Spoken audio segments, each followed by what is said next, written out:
A semana passada, os senhores telespectadores foram comigo visitar Santa Cruz de Coimbra. Hoje estamos na casa do filho de um dos priores de Santa Cruz de Coimbra. Bom, uma casa, como veem, pode parecer-lhes um hotel, pode parecer-lhes um convento, vista de fora pode parecer-lhes um castelo. De certo modo é tudo isso. Eu estou a falar-lhes na pousada do Castelo do Alvito, que é a casa mandada fazer pelos barões do Alvito. E é preciso, o primeiro barão era o tal filho do prior de Santa Cruz. É exatamente dos barões que hoje lhes vou falar.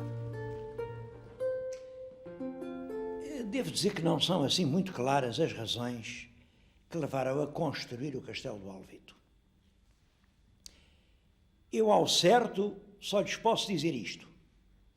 No último dia do mês de abril de 1492, o rei Dom João II, reparem, o Dom João II, que não gostava nada de nobres, o Dom João II assinou um documento em que diz: considerando que o lugar do Alvito, que pertence ao João Fernandes da Silveira e à mulher Dona Maria de Sousa, é um lugar bem disposto para fazer ali um castelo, dou licença aos referidos donos que façam o tal castelo junto da fonte. A fonte ainda lá está. Ora, eu fico assim a pensar, mas porquê é que este lugar é um lugar bem disposto para um castelo? Reparem, primeiro, nessa altura não havia guerra. Para que um castelo, meu Deus? Um castelo aqui, um castelo grande. Depois, este lugar não é assim um lugar como aquelas montanhas que dominam todo o espaço à volta, nada disto. Isto é charneca. E aqui não há nenhum cruzamento de estradas, aqui não há nenhuma ponte com valor comercial ou estratégico, nada. Isto aqui é apenas o meio do Alentejo. Mas é isso mesmo, é o meio do Alentejo. O meio geométrico. Se virem com atenção, o Alvito é aqui. É a mesma distância daqui à Raia de Espanha ou daqui à costa atlântica. Também a mesma daqui ao Reino do Algarve ou daqui ao Tejo, onde começam as beiras. E o Alentejo era para Dom João II, claro, estamos na altura do grande poder dos duques de Bragança, com a sua sede em Vila Viçosa. O Alentejo era uma província onde era preciso ter uma posição forte.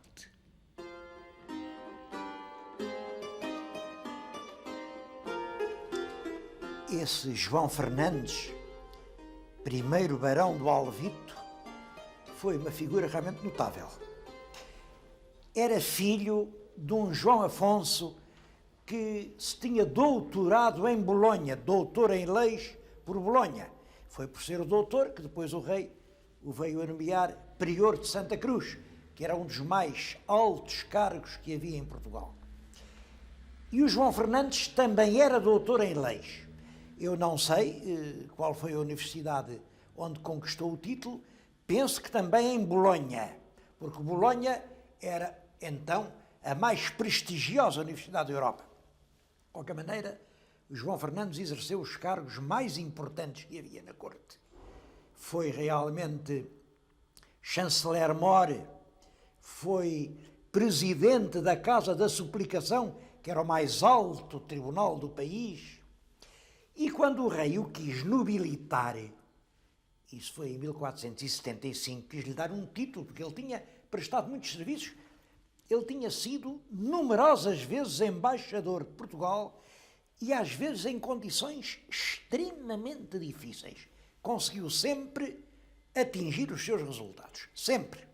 Olhem, a última vez que ele foi embaixador foi precisamente em 1492, logo a seguir ao rei ter dado a tal licença para fazer o castelo. Ele saiu daqui e foi a Castela para conseguir desfazer o Tratado das Terçarias de Moura. As Terçarias de Moura mantinham o filho do rei praticamente como refém ali da infanta Dona Beatriz.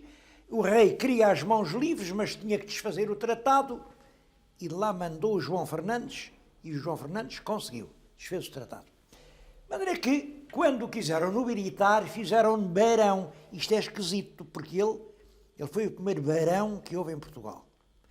Mais tarde, já na época moderna, houve imensos barões, toda a gente era barão. Até se dizia um ditado: fois cão, que te fazem barão. E o cão respondia: para onde se me fazem visconde? Mas isso já são os barões liberais. O primeiro barão português foi João Fernandes. E porquê barão e não conde? Porque todos os homens nobilitados pelo rei até aquele momento, até 1475, eram feitos condes. Porquê é que aquele foi barão? Bom, é porque aquele não tinha espada, aquele não era militar, não andou em guerra nenhuma, era o barão da papelada. Conta-se até que o filho dele, a certa altura, apareceu na corte com uma espada na cinta, e toda a gente desatou à gargalhada. Ele era barão dos papéis, não era? Isto é engraçado porque realmente é nessa altura que na nobreza começa a haver dois tipos: os fidalgos de espada e os fidalgos de toga. Em França falam mesmo em noblesse de robe. Robe é a nossa toga. Primeiro fidalgo de toga em Portugal é este primeiro barão do Alvito. A pedra de armas do castelo tem 5 lobos. A explicação é curiosa. O rei Dom Afonso V não se limitou a dar ao João Fernandes o título de barão.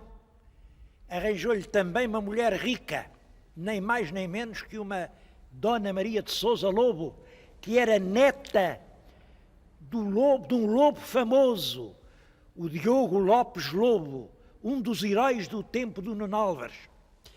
Na altura da guerra com Castela, quando ainda tudo era incerto, parecia que não havia esperança. Houve alguns homens firmes e enérgicos que se puseram ao lado de Nuno Álvares. Ele chegou ali ao Alentejo, levantou uma hoste popular, e encarregou os soldados de serem eles próprios a escolher os que os deviam representar no Conselho. Dizia Nuno Álvares que de outra maneira podia haver injustiça. Os soldados populares de Évora escolheram como cabeça um deles, que era o tal Diogo Lopes Lobo. Eu nem sei se Lobo era alcunha, se apelido. De qualquer maneira, era um homem de uma extraordinária valentia. Claro, acabou a guerra, ficou riquíssimo. Tinha propriedades que iam desde aqui de Évora até perto de Alcácer do Sal. Os netos, 2 morreram em África a combater os mouros. Outro morreu pequenino e ficou só uma netinha, essa tal Dona Maria, que veio, portanto, a receber toda a imensa fortuna do avô. E é com ela que casa o nosso doutor João Fernandes. É assim que nasce a grande casa de Alvito.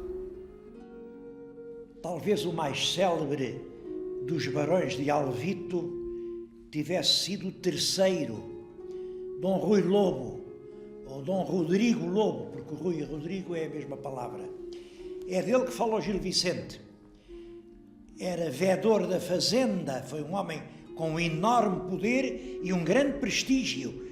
Um prestígio de tal ordem que no tempo dele, a corte, o rei Dom João III, a rainha Dona Catarina, vieram aqui instalar-se no castelo.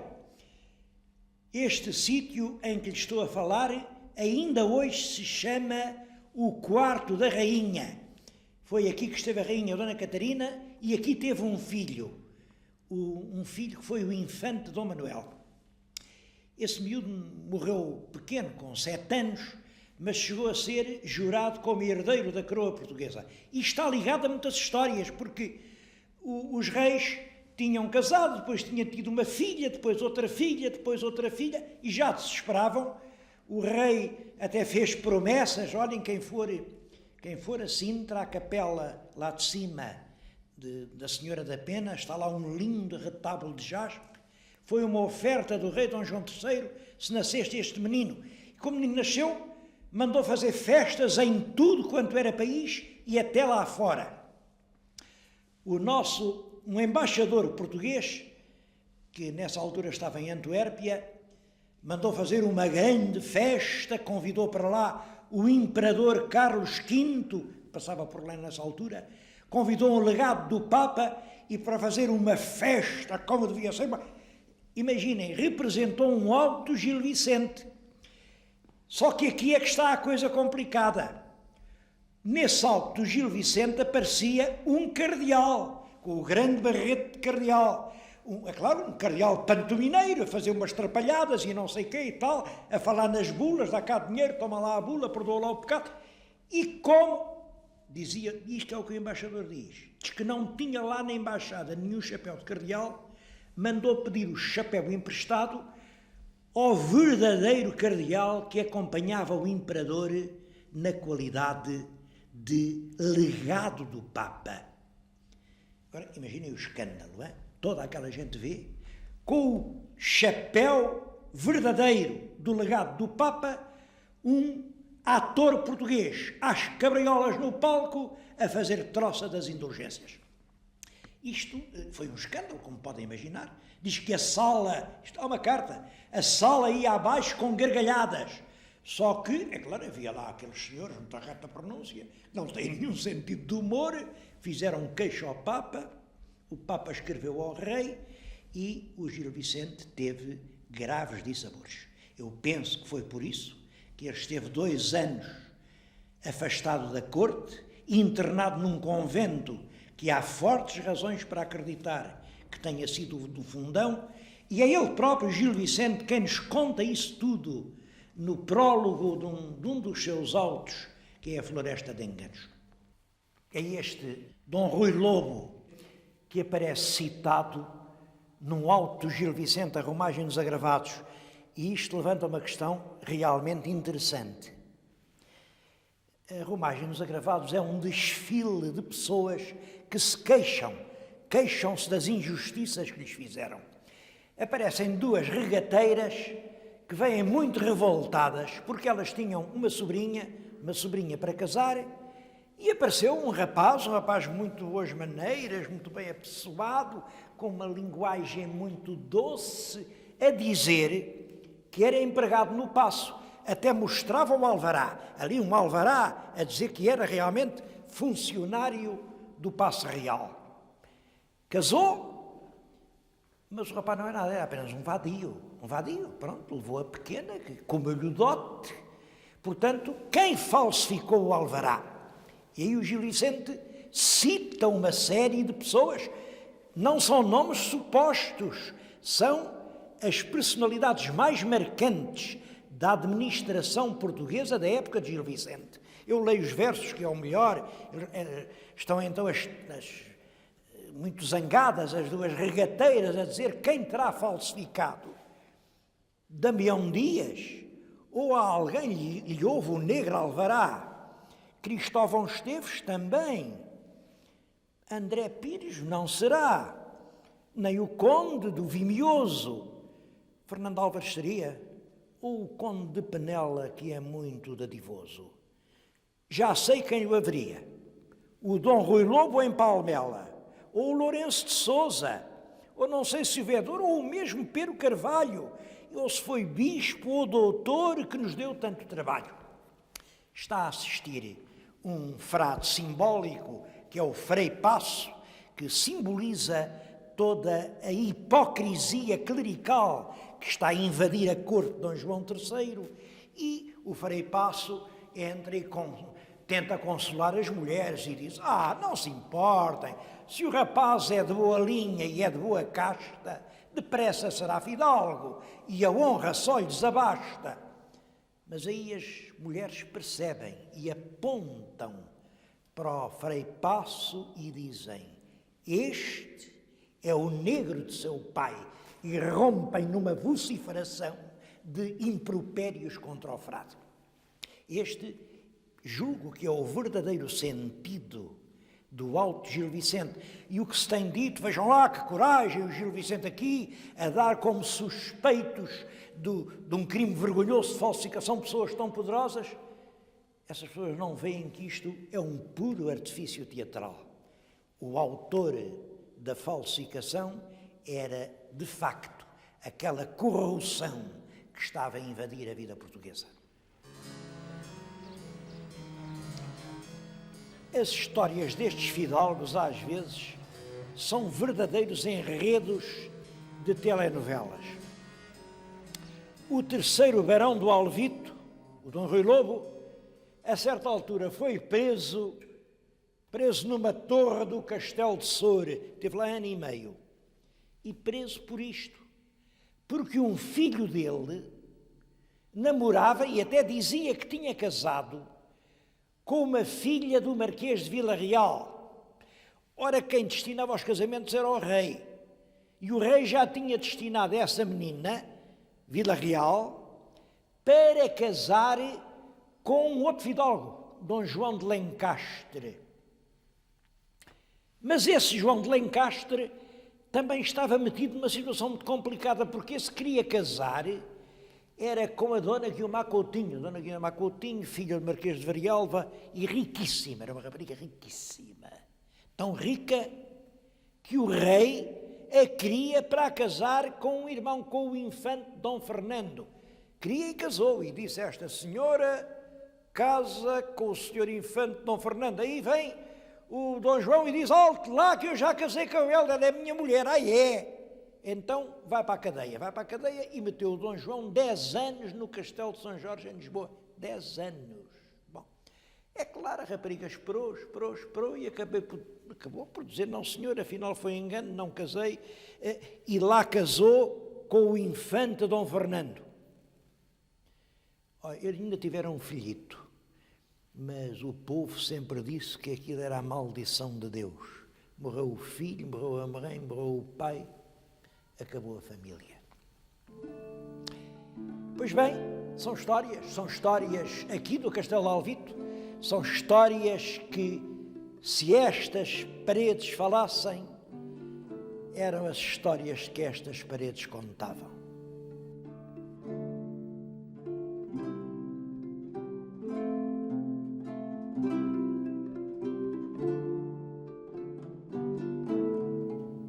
O casamento do infante Dom Fernando com essa tal Guiomar Coutinho teve uma consequência curiosa. Claro que o rei também tinha que dar alguma coisa ao infante e deu-lhe a vila de Trancoso. Mas os habitantes de Trancoso não queriam que a vila fosse dada a um fidalgo. Bom, a explicação era esta: quando a vila era do rei, enfim, os impostos sempre eram cobrados com uma certa benevolência. Agora, quando eram de um senhor, os exatores eram terríveis. Portanto, a gente do Trancoso não quis ser dado ao infante e revoltou-se. Há uma grande revolta antissenhorial e, no meio da revolta, um sapateiro da vila redige umas estrofas a dizer que não querem mudar de nome, de dono, não querem o dono que ao rei lhes dá. Essas estrofas, pelo tempo fora, foram sendo copiadas, mudadas, ajeitadas, transformadas, adaptadas, e são as famosas estrofas do Bandarra. Pouca gente sabe que as profecias do Bandarra tiveram essa origem.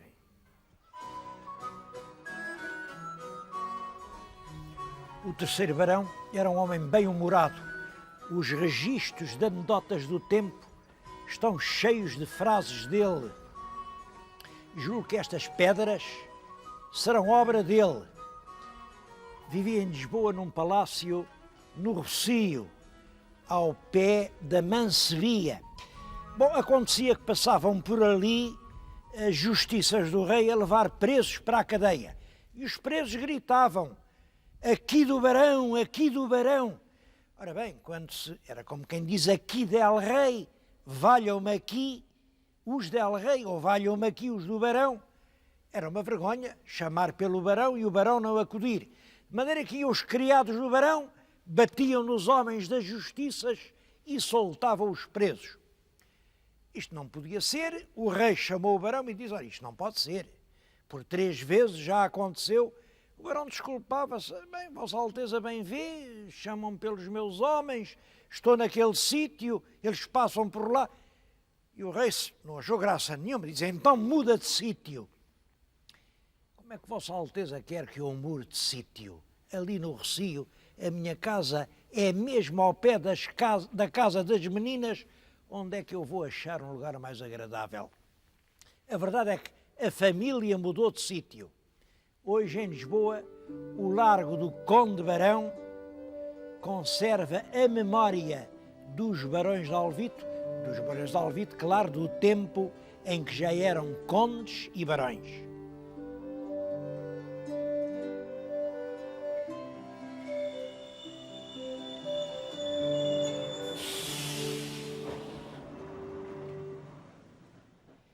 Estas paredes, está lá fora uma pedra que diz que começaram a ser levantadas em 1494, portanto ainda antes do Vasco da Gama chegar à Índia. Depois é toda a época de Dom Manuel, é todo o Renascimento português. Isto tem a ver com Gil Vicente, tem a ver com o Afonso de Albuquerque, tem a ver com o El-Rei Dom Sebastião.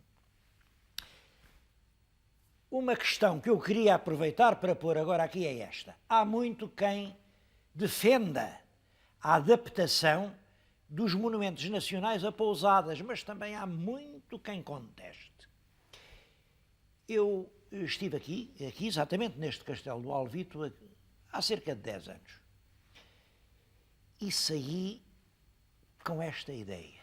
Ou alguém faz já alguma coisa por isto, ou daqui a meia dúzia de anos, isto é um monte de entulho.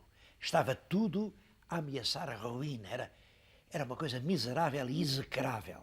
Felizmente, fez-se uma pousada, salvou-se o monumento e hoje, como veem, não lhe falta beleza.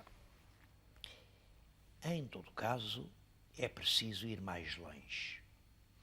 As pousadas históricas têm que evocar a época da história a que se referem. Reparem, aqui, neste lugar, podia-se falar, não era só dos barões de Alvito, era dos reis que os protegeram, era dos poetas que eles conheceram, eram das grandes lendas do seu tempo e não só. Em turismo também há cultura. Há uma cultura para o turismo. Vejam, os gregos falam nos deuses, os espanhóis falam nos touros, os americanos falam nos cowboys. E a gente? E a gente também tem de que falar. Temos o passado e temos algo para mostrar. O que nós temos para mostrar é a intimidade portuguesa, é a beleza do lar português, é a nossa mesa posta, que é... Os portugueses são dos povos que sabem pôr melhor a mesa no mundo. É o encanto das madeiras escuras dos móveis, de madeira exótica, e da prata, e do azulejo, e da tapeçaria de arraiolos, e da colcha de carcel branco. É toda a intimidade da alma portuguesa. Eu gostava que estas pousadas históricas fossem grandes montras a mostrar o que é Portugal.